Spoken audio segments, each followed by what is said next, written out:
Seja bem-vinda, seja bem-vindo ao programa Vida de Cão, onde eu falo pra você como levar bem-estar aos cães. Vida de cão vai deixar de ser sinônimo de vida ruim e vai passar a ser sinônimo de vida boa e cheia de bem-estar. Eu sou a Alessandra Caprara e hoje eu vou falar pra você sobre o significado da palavra domesticação e por que isso é importante pra gente. Por que a gente tem que entender o processo de domesticação.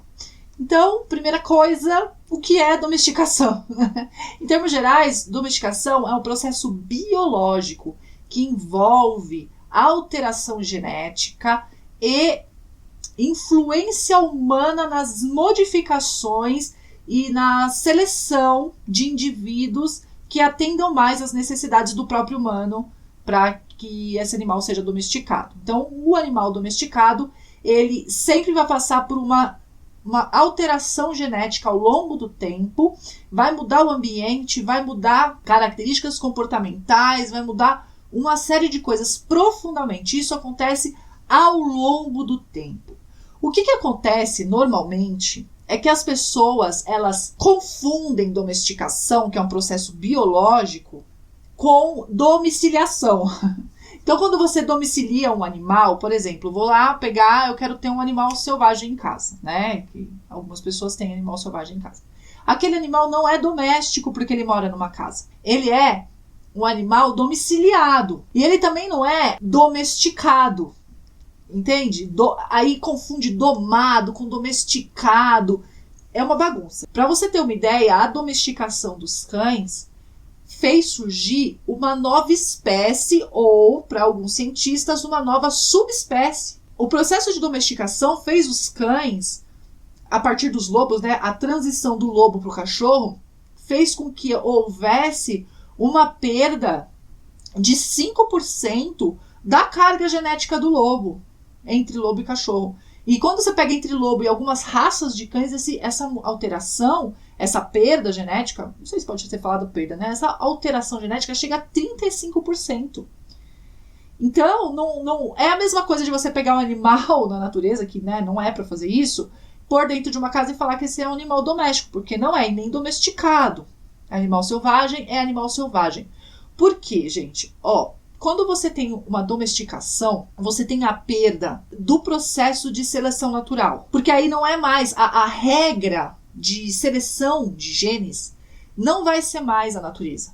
Não vai ser, a pressão em cima daquela espécie não vai ser mais natural. A pressão vai ser humana. E quando a pressão é humana, as regras que imperam são de necessidades humanas. Então o animal vem para suprir uma série de necessidades humanas e por isso o próprio ser humano seleciona algumas características importantes para ele, para que aquele animal seja capaz de preencher as suas próprias expectativas. E isso gera uma série de alterações. Nos cães, por exemplo, não é só nos cães, né? A maior parte dos animais domesticados, você tem uma perda da autonomia reprodutiva. Tem algumas raças de cachorro, gente, que não conseguem mais se reproduzir sem auxílio humano.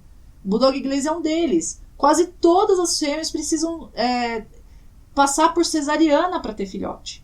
Uma série de coisas que foram ocasionadas pela seleção. E aí, dependendo do que a pessoa faz, né, quando o criador não sabe muito o que ele está fazendo, aqueles animais que têm certas características extremas, por exemplo, pernas curtas, ou aqueles animais braquicefálicos, você vai ter narizes muito enfiados, e aí você tem uma propensão para uma série de doenças. Aí você começa a transformar aquele cachorro num indivíduo que absolutamente não consegue. Você distancia ele cada vez mais da natureza, porque aí ele passa a não conseguir mais sequer ter uma chance de viver sem auxílio humano.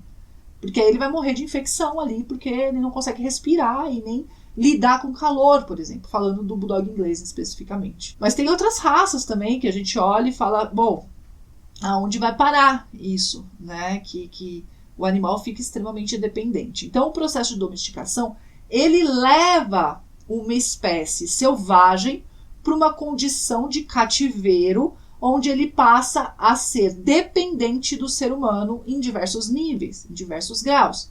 Você, por exemplo, não tem uma população de cães selvagens. Aí você fala, tem o Dingo, tem o cão cantor da Nova Guiné. Não, eles não são cães domesticados. Eles são cães semi-domesticados. Eles não passaram pelo processo completo de domesticação. O processo de domesticação, ele tem algumas fases que eu vou dizer daqui a pouco. E os cães selvagens, como o Dingo e o cão cantor da Nova Guiné, eles passaram só por uma etapa desse processo. Agora, o que eu estou falando é o cão doméstico, cães familiares, tanto que o Dingo e o cão cantor da Nova Guiné não são cães familiares. O Dingo, ele... Aí tem sempre assim, tem os cientistas que acreditam, né, que colocam que quando começou a domesticar, transformou em uma nova espécie, por uma série de questões, e outros que falam que são subespécies. Então você pode ter tanto o Canis lupus Dingo, quanto o Canis lupus familiares. Ou, para quem acredita que são novas espécies, você tem o Canis Dingo e o Canis familiares. São duas espécies ou subespécies diferentes, o cão do Dingo, tá?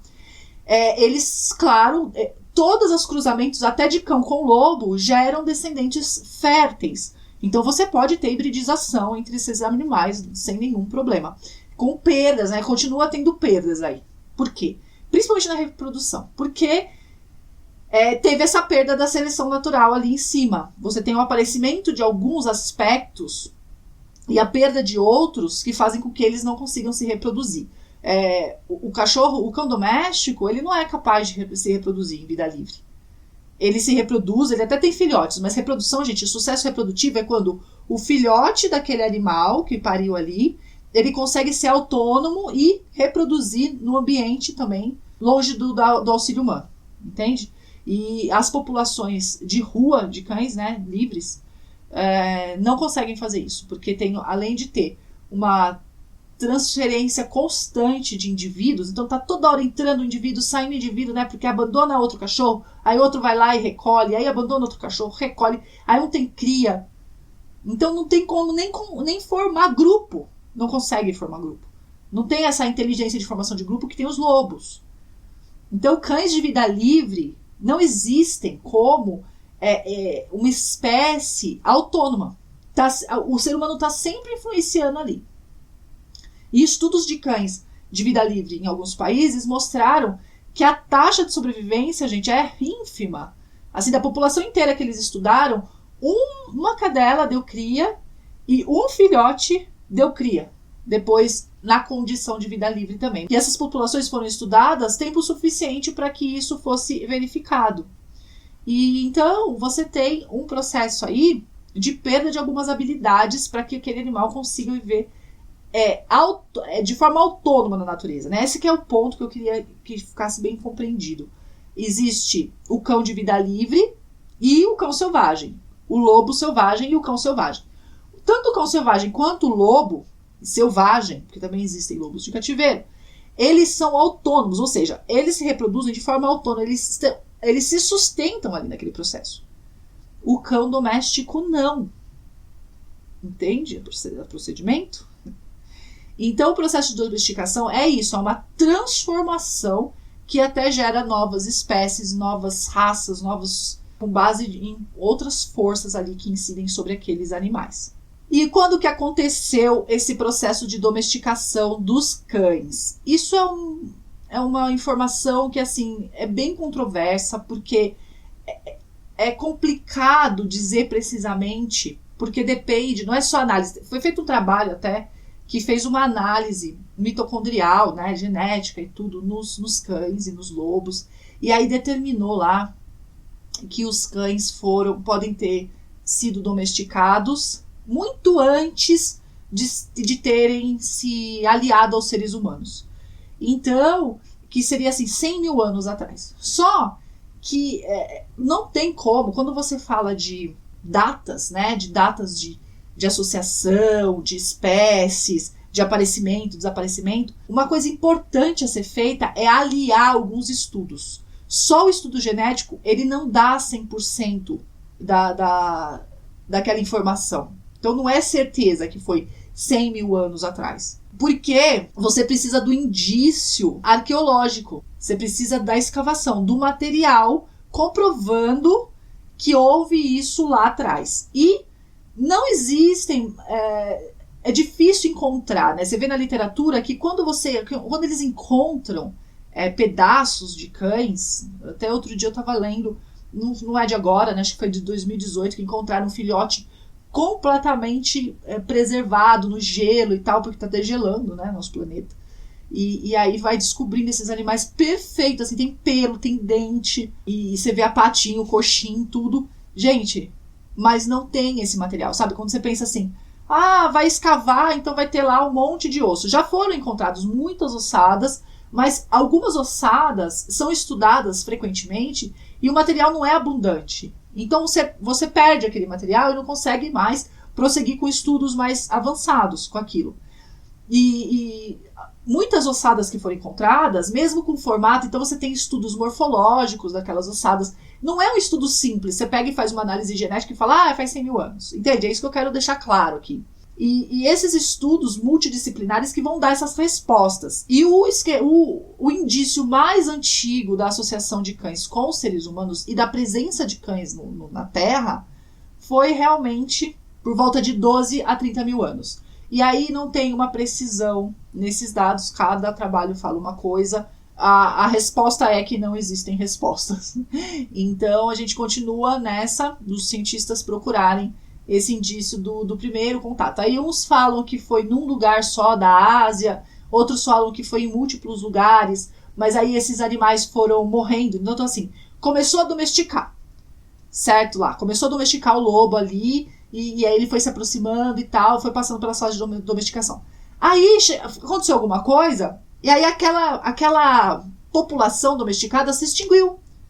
Ou aquela população domesticada voltou a cruzar com os lobos, hibridizou e sumiu. Não teve mais cão domesticado ali. Entende? Não teve mais o processo continuando para a domesticação. Então pode ter havido várias tentativas de domesticação e sem uma data. Não existe uma data. Existem hipóteses e vão trabalhando com hipóteses até achar. Né? Essas coisas vão encontrando, porque a escavação é um negócio que continua e aí vai encontrando os indícios e a gente vai entendendo isso ao longo do tempo. E, afinal de contas, quais são as fases da domesticação? Então a gente tem lá a população de lobos que estava lá na natureza, e aí esses lobos, eles começaram a se aproximar do ser humano. E essa aproximação, ela depende de uma característica chamada mansidão. Então, com alguns lobos, eles têm maior capacidade de ser manso. Isso é uma característica que está dentro do lobo. Não é uma característica intrínseca do cão. Vem herdada do lobo mesmo. Mas a condição selvagem faz com que esses animais, por uma série de fatores externos, sejam reativos a outras espécies. Ou a espécie é inimiga, ou a espécie é presa. E aí, alguns desses lobos que tinham essa maior capacidade de ser manso, começaram a se aproximar dos seres humanos ou se deixaram capturar pelos seres humanos. Foi mais fácil capturar. Porque até tentativas de sociabilizar lobos, em geral, com os seres humanos falham, mesmo que a sociabilização seja feita na época certa. Se ela não é mantida ao longo do tempo, esse lobo, mesmo sociabilizado, ele vai perder a capacidade de conviver com humanos lá na frente. Então, realmente, a capacidade de ser avesso a outras espécies dentro do lobo é muito forte, o que é o contrário no cachorro. E aí, você tem essa primeira fase, então, do aparecimento de animais com uma capacidade de ser manso maior do que os outros indivíduos lobos. Essa aproximação aconteceu lá num certo período X que a gente não sabe, como eu disse. E esses animais começaram a se aliar aos seres humanos. E isso foi a primeira fase da domesticação. A base dessa fase da domesticação, dessa primeira fase, é a própria seleção natural, porque não tem nenhuma influência ali, né, em cima do lobo externa, que não seja a natureza, mas a capacidade humana de aceitar a aproximação daquele bicho. Então, são os dois fatores determinantes dessa fase. E aí, esses lobos que se aproximaram dos seres humanos começaram a acumular vantagens de condições físicas mesmo. Então, as pressões naturais já não estavam ali tão fortes em cima daquela população que se aproximou e que já estava vivendo ali perto do ser humano. E essa condição humana, né, de maior aprovisionamento de recursos, né, alimentação, abrigo, a própria junção, né, da força de um cão com um ser humano, o fogo que afasta os predadores. Então você tira uma força seletiva ali e facilita até mesmo a própria reprodução do lobo. E esses animais vão acumulando esse benefício de estar junto do humano, de ter uma prolificidade maior. Então eles se tornam mais reproduzíveis, né? Eles têm ninhadas mais abundantemente porque eles estão numa condição física e ambiental mais propensas à reprodução. E isso é muito importante, porque lembra que eu falei da pressão da natureza, que acaba selecionando, e aí seleciona justamente pela morte dos indivíduos que não são aptos e tudo, e esses indivíduos não, eles passam a se reproduzir e a sobreviver muito mais, e a reproduzir muito mais rápido. Então essa fase 2 da domesticação, ela é marcada pela transição, né, da seleção natural para a seleção artificial inconsciente.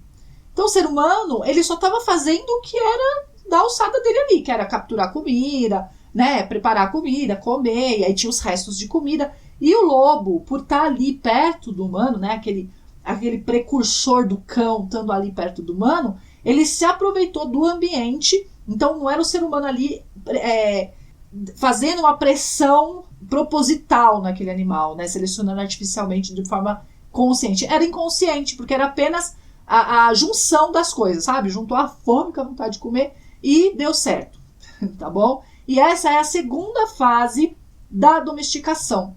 E é interessante porque os dingos e esses animais, esses cães selvagens, eles foram até essa fase. Os dingos e os cães cantores da Nova Guiné, que na verdade é uma espécie até que ficou extinta, eles apareceram de novo um tempo atrás, eles ficam mais próximos dos humanos que os lobos hoje, né? Porque quando a gente fala de lobo, gente, de ancestral de cachorro, a gente não tá falando do lobo moderno. A gente tá falando de uma espécie de lobo que já foi extinta. Inclusive, que é a precursora da espécie de lobo moderno, tá? Apesar de ser chamado de lobo cinzento, é uma espécie que já se extinguiu. Esse precursor do lobo, né, atual. Então a gente tem os lobos selvagens, que são os descendentes também desses lobos ancestrais, e tem os cães selvagens que descenderam desses animais e passaram por uma parte da reprodução, se aproximaram mais, né, do ser humano, então eles realmente vivem mais próximos dos seres humanos, e eles já perderam. Lembra que eu falei que eles, pela proximidade, eles começaram a perder algumas coisas naturais do lobo, e aí a capacidade reprodutiva aumentou, mas perderam algumas coisas da seleção natural, que, por exemplo, a própria formação de grupo familiar de lobo, de vida livre, sabe? Isso não acontece no dingo. O dingo ele já tem uma dinâmica de grupo que é diferente. A dinâmica de grupo do dingo é diferente, e até a forma de cuidado da ninhada é diferente da do lobo. Realmente o dingo ele é uma outra espécie que passou por essas duas fases de domesticação, que é a associação com o ser humano e as vantagens adaptativas acumuladas ali pela proximidade, mas ele não se aprofundou, aquela espécie não se aprofundou na domesticação.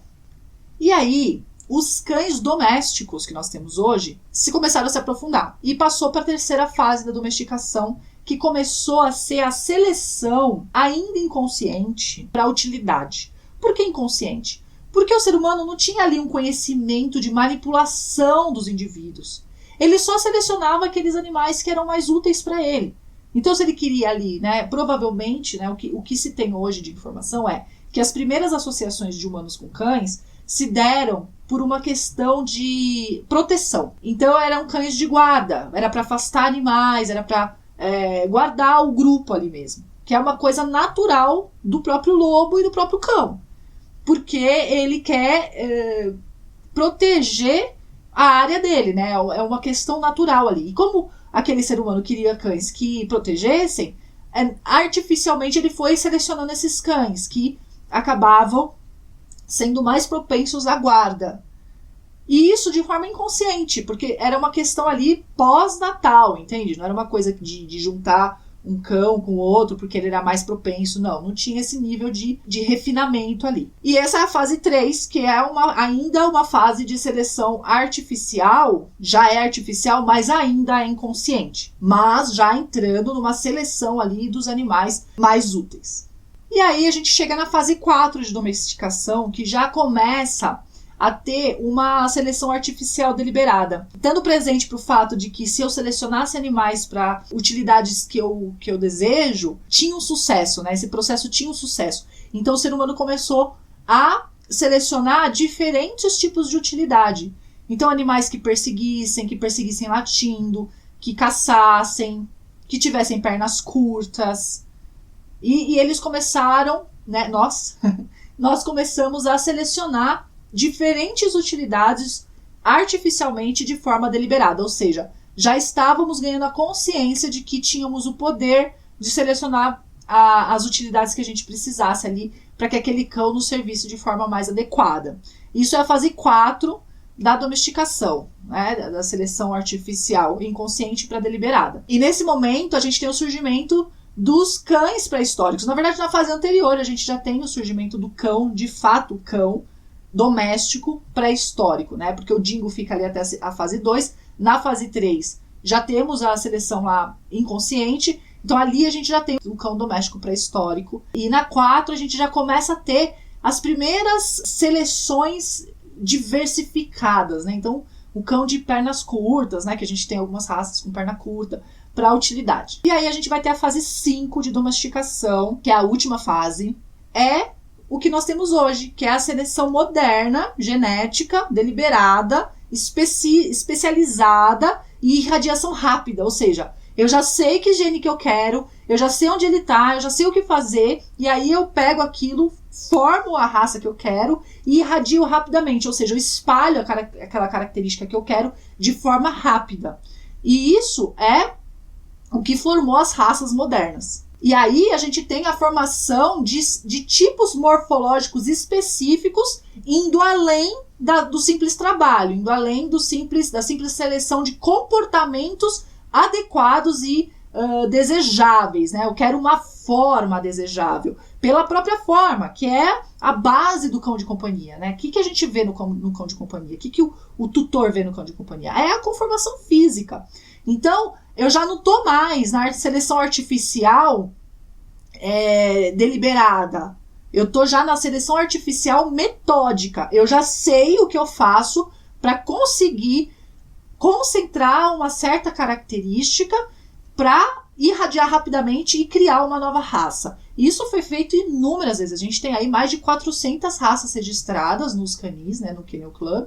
E continua, né? As pessoas continuam ajustando algumas características que elas desejam, cores ou formatos, altura de cachorro. A última é um cachorro aí que não cresce, né? Fica lá com aquela carinha de filhote para sempre. Então, dentro da necessidade humana, ainda para satisfazer a necessidade humana, tem essa seleção artificial metódica que continua evoluindo, porque a gente tem aí as coisas genéticas, né? Os estudos genéticos que evoluem e facilitam esse processo dessa seleção artificial metódica. Então, passamos pelas 5 fases de domesticação. Vocês vejam, não é simplesmente pegar um animal, né? Você pega o passarinho para dentro de casa e fala, esse animal é doméstico. Não. É um processo biológico de alteração completa que vai de uma espécie para outra. A gente simplesmente descaracteriza uma espécie e transforma ela em outra. E o resultado dessa domesticação não é só você ter um animal com uma outra conformação. Você tem ali a fragmentação de uma espécie que foi o lobo, aquele lobo ancestral. Você tem aquela fragmentação. Então você tem animais que exacerbam uma característica que foi fragmentada. Por exemplo, você tem lá o drive de caça. O drive de caça é uma sequência de movimentos inatos. Não é aprendido aquilo.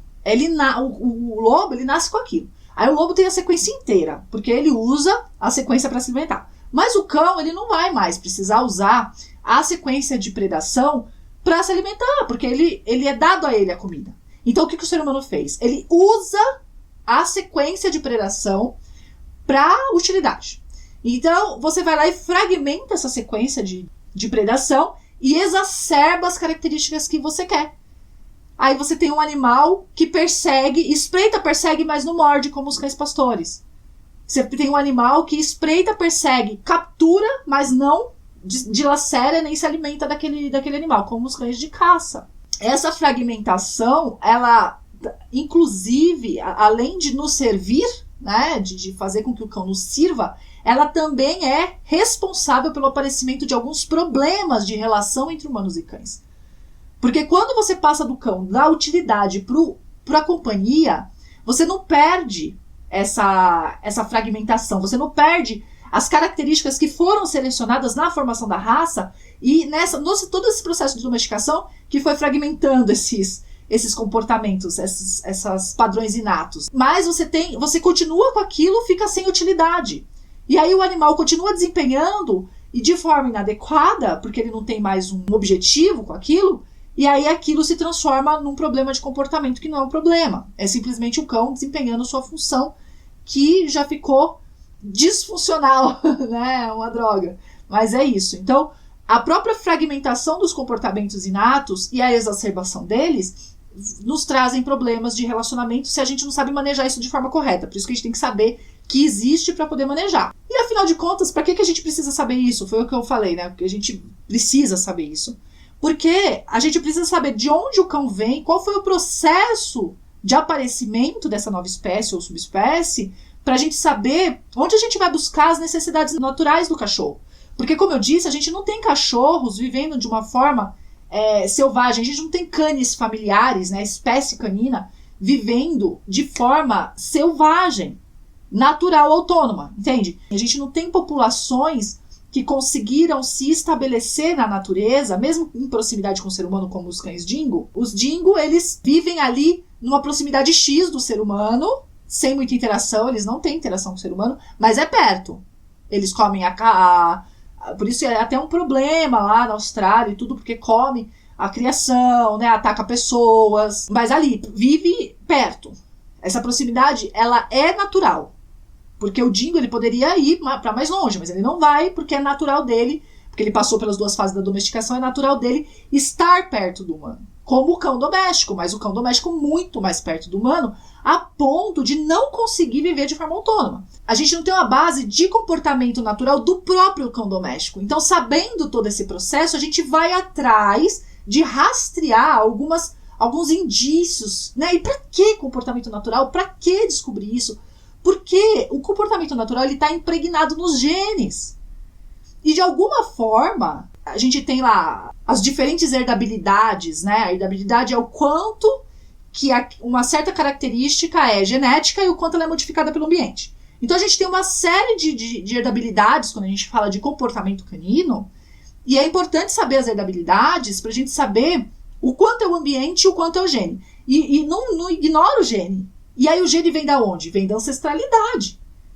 Passou pelo processo de domesticação, mas vem da ancestralidade. Então a gente vai rastreando esses comportamentos naturais para manejar o ambiente de forma que aquela herdabilidade, que a parte genética do comportamento consiga se desenvolver de forma saudável dentro do ambiente humano. Porque o cão, ele é altamente adaptável, e o lobo também, tá, gente? O lobo é altamente adaptável, não é à toa que ele é espalhado pelo mundo inteiro, com várias espécies. Mas a adaptabilidade do cão também é um problema para ele. Porque como ele se adapta, o que acontece é que ele consegue sobreviver igual a espécie humana. Consegue sobreviver com baixo nível de bem-estar. E a gente está falando aqui de promoção de bem-estar. Então, quando a gente promove bem-estar, a gente fica olhando a parte genética para saber o que aquele indivíduo precisa naturalmente. E sabendo o que ele precisa, a gente oferece uma adaptação do que ele precisa. Se a gente não sabe a necessidade natural, a gente fica perdido na hora até de avaliar o bem-estar. O que é um cachorro com bem-estar? Aí o outro vem para mim e fala, é um cachorro feliz. Gente, o que é um cachorro feliz? Me explica. É abanando o rabo? Aí a gente começa a confundir sinais, né? Então, cachorro abanando o rabo é feliz. Então, cachorro correndo em pé é feliz. Cachorro com o olho arregalado é feliz. Arfando é feliz. A gente tem uma imagem, né? Uma imagem formada de um cão feliz que, na realidade, não é garantia de bem-estar aquilo, e nem de felicidade. Na verdade, felicidade é um conceito humano. O que a gente pode avaliar é bem-estar. E não ficar dando nomes humanos para aquele bem-estar.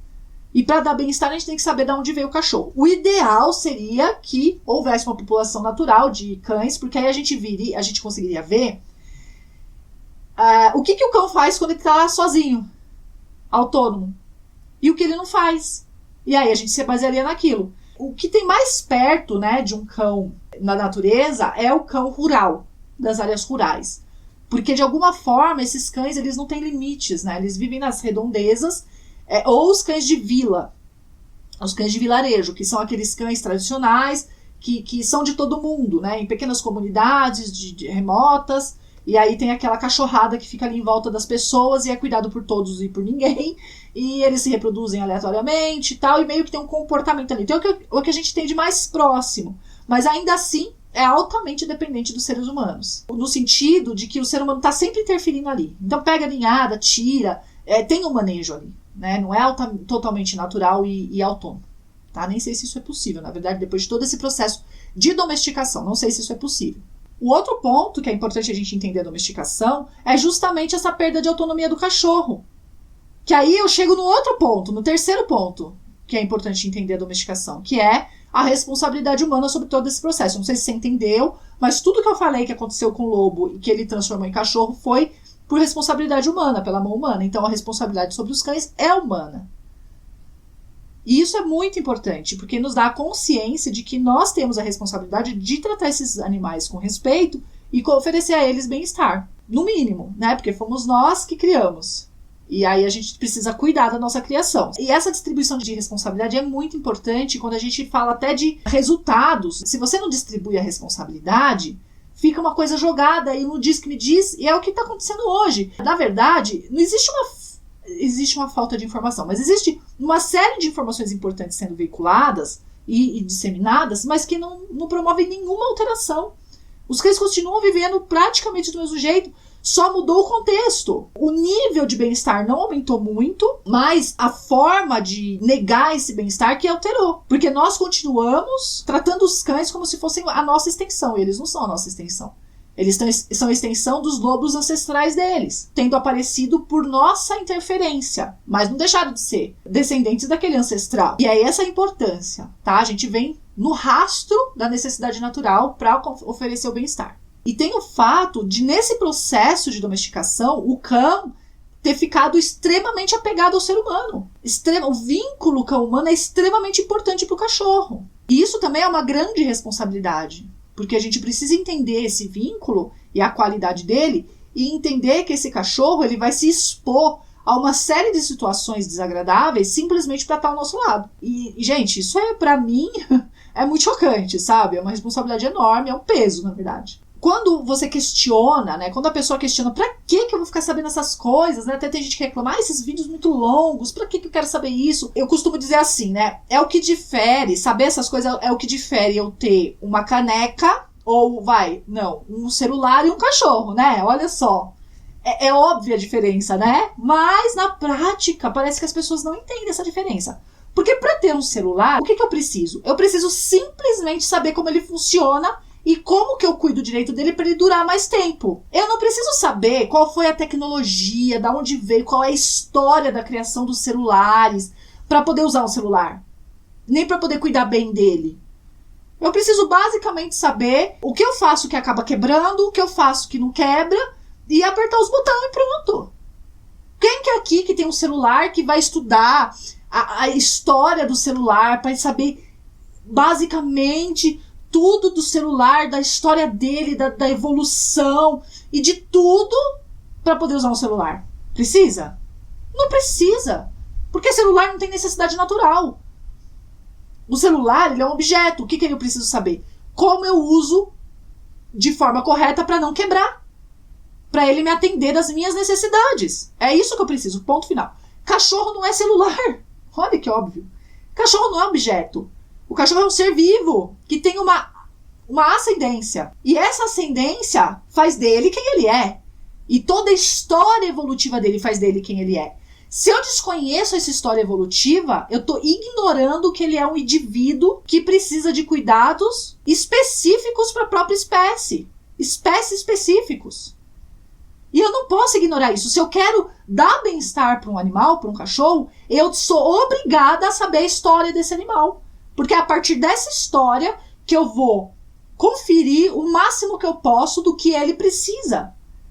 E aí é o que separa as pessoas que objetificam os animais das que cuidam dos animais com respeito. Daquelas que simplesmente querem ter prazer com a relação com os animais, daquelas que querem uma relação saudável e equilibrada.